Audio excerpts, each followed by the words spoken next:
Yes, there are many reasons that I could complain, but there are a lot more reasons for me to be grateful. Ultimately, I think that's the thing, right? I could focus on the negative, but there are a lot more reasons to be grateful. This podcast encourages and empowers you to create your own unique real story, develop your own unique real statement, and discover your own unique real self. The power is yours. Good morning, Dave Real. Previously, episode 1200 of the 12-Minute Convos podcast. It's been just 2 years, 3 months, 27 days, and 14 hours since we last recorded that conversation. That was then. This is now. Dave, how are you doing today? Oh, I'm wonderful. It's a thrill to reconnect, Angel. It's awesome. Yeah, I feel the same way. I remember the conversation, of course, 12 being one of our favorite numbers on the 12-Minute Convos podcast. You were episode 1200, and it was definitely a benchmark. And then you came with your real name, right? Absolutely. A magical benchmark and, an honor, really a privilege to be able to be associated in that way. So tell me, how have things evolved? Let's start from the focus of your family, which is something you ensured, it seems, you placed focus on to have balance on. How has that evolved? Well, it's very much the same and very much different. I still think that my children, my wife, they are the center of my universe and what makes me go. And so that hasn't changed at all. But those kids, they do not stay the same. They change very rapidly over time. My oldest is now 13, so we're into the teenage years. And it's in a sense we're just starting the teen years, but at the same time, I think she's certainly emotionally mature beyond her age, and so the other ones as well. It's we've transitioned in the way we associate. We've started in some of the dad's not as cool as he used to be. Some of those things. So there's that element of the relationship. So yeah, the relationships change, but the focus has not. Sometimes my kids don't want to have as much to do with me as they used to, and that's on the one hand that's a really sad development, but it also really points to their independence, which is exactly my objective as a parent. It's my job. And so it means things are going as they're supposed to. That's wonderful. Yeah, I guess it's always the grass is greener on the other side, because my children are the ages of, so I have 10, 5, and 5 months, right? And I cannot even imagine that, right? But I'm seeing the 10-year-old kind of like, I'm seeing the faces sometimes like, oh, that's not really that funny, Daddy. There's a song. I know you always like to ask about songs and some of those things. That's part of what you've done. This song, Trace Adkins, it's called "You're Gonna Miss This." I think that's the name of the song. That's the line anyway. And that song brings a tear to my eye every time. Wow. The stressed out mom who is having a lot of difficulty with her children, and somebody just tells her, you're going to miss these times when they're gone. And boy, amen. If that song doesn't bring a tear to your eye, if you're a parent, I don't know what will. I'll check out that. I'll definitely check that out. One of your songs was really interesting on the topic as we are here, which is Robin and Little John running through the forest, right? Which was a super cool song. And I think it ties back to the connection you had with your father.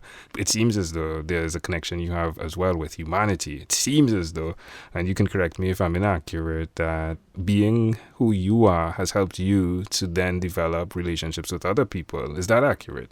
Certainly it is. Yeah, I think there's an element of liberty to that song too that I think comes in, and the reason why that one came to mind when you asked about a favorite childhood song, I think there's two. Who I am has changed. I think podcasting has really changed who I am. I've spent my whole life as a software engineer, or my whole professional life anyway, and I've had this idea in my mind that I'm good with machines but not very good with people, and being a podcaster, having conversations, the same thing that you're doing, it's really changed my outlook in that, I've come to the conclusion that, as much as it might sound like hubris to say it, I think I am good with machines and good with people. And I think that's a pretty, it's a better way to look at life, and that there's so much to offer from relationships and being a part of the human experience in that way. I totally agree. There seems to be a voice that really urges you on. A couple of voices, though, in an individual's experience. One that says, hey, you should go talk to someone. And then the other that says, no, you shouldn't go talk with someone. And then there seems to be another one that just sits there saying, yeah, I told you so, right? Yeah. And I'm just playing here, but tell me, is that something that happens with you where there's this voice that really helps you direct where you go? And how do you define that voice in your mind? Well, I think that, I think you're dead right that there are conflicting voices. There's always that depiction of the angel and the demon on your shoulder talking to you. And I think there's really something to that. It's not necessarily the way that's depicted as the good and the evil sides of yourself, although there's probably an element of that too, right? We all have selfish desires that can sometimes get in the way of community and some of those things. But yes, I think there are those voices of both hubris and self-doubt that compete for your attention. And I think that with the way that especially in Western societies, the way that we've emphasized humility above all else, I think there are reasons that that's good. But at the same time, I think we do let that self-doubt creep in way more than we should. And we listen to that voice. And I think that's why I said, hey, I'm not very good with people for a majority of my existence. And I think that got in the way of me accomplishing so much. So yes, I think, listening to that voice that says, hey, you are good enough and you do have something to offer. And, of course, that comes with the peril that hubris is going to get in the way and you're going to start becoming full of yourself and all of those things. But I think there's a lot less danger of that than I'm going to miss out on life because I don't think I have the things to offer that I need in order to really contribute. Keeping balance is something as well one must keep consistent with, right? It's a moving target, I would think. But there's someone in the midst that's happening to be looking at you, your wife, right? How has she evolved? I am a married guy and I've had thousands of conversations, but my wife hasn't been privy to those conversations and it has transformed me. But getting her to experience what I've experienced isn't the same. It's just like I can say, hey, listen to all of these conversations. How have you approached that situation with your wife?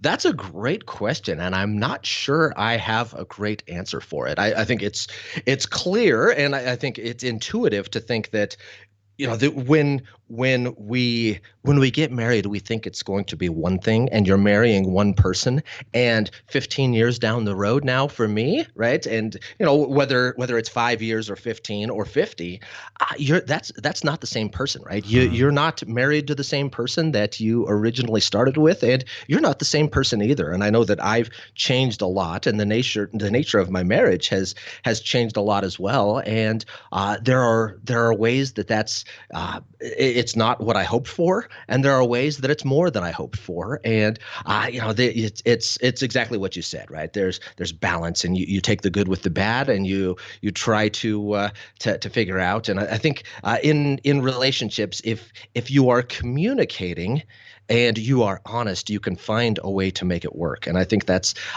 probably the biggest thing that I can say about my relationship with my wife is that it's not what I expected it to be. There are many reasons I could complain. I hear people say, how are you today? Well, can't complain. Well, I think that's a good way to look at things. That does emphasize gratitude, but it's dishonest, right? Yes, there are many reasons that I could complain, but there are a lot more reasons for me to be grateful. And I think phrased that way, it's both honest and has that gratitude message. And ultimately, I think that's the thing, right? I could focus on the negative, and there's certainly negative there, but there are a lot more reasons to be grateful. And those three wonderful children that my wife and I have raised together, taking infants that were completely helpless into these autonomous creatures that we now have, there's no more thrilling accomplishment than that. And to have shared that experience, well, how could I be anything but grateful for having that experience with her? In the midst of the life cycle, seeing birth, there has to be the reflection of the possibility of death. Is that something that is in the forefront of your thinking or in the back end? Like, is it on the back shelf, or do you think, hey, every day it's possible that I can die, and then that then influences the way you approach your day?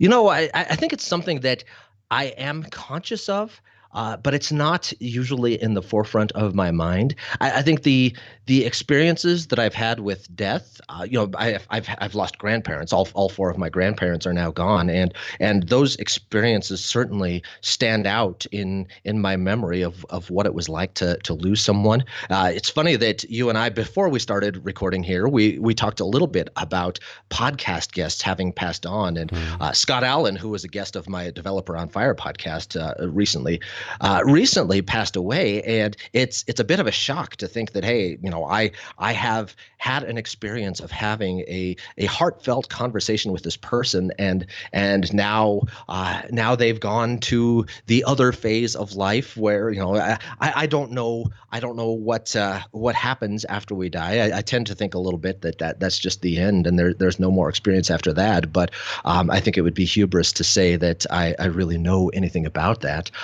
But yeah, I guess thinking about mortality just drives home that we've got to make the most of the experiences that we have while we're here, and that's why we have conversations and make connections. I appreciate that. Well, my friend, I can say that this is a great opportunity where I can call in and have a connection to you, have a conversation with you where you share and inspire and motivate those that are listening, that you've not given up. And I do appreciate that tremendously. So thanks for being here. In closing, is there anything else you'd like to share with our amazing audience?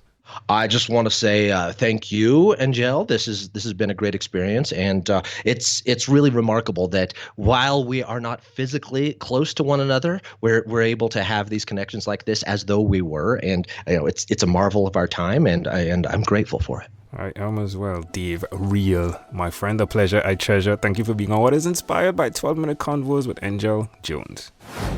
This podcast is produced by Pod Edits. Visit podedits.com for professional podcast publishing.